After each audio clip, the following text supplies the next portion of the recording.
בוקר טוב. בואו תסבירו לי מי זה. זה הפך להיות זה. וואו, סבונים מקסימים שחתכתי. אתם יודעים, כשמכינים סבון צריך לחכות 48 שעות עד החיתוך, אבל אני הכנתי בבוקר וכבר חתכתי בערב, כי בשש שנים האחרונות כבר הצלחתי למצוא לעצמי כל מיני טריקים איך לעשות את זה בצורה שבאמת משתלבת עם הלוז שלי, ואני מתכננת מתישהו בחודשים הקרובים, עדיין אין לי תאריך, לעשות אולי סדנה, ואני אלמד שם את כל הטריקים שלי.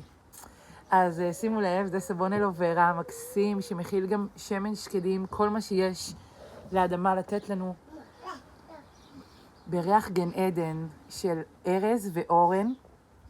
והסבון הזה הוא גם ריחני וגם טבעי וטבעוני, וגם ישאיר לך את האור רך כמשי.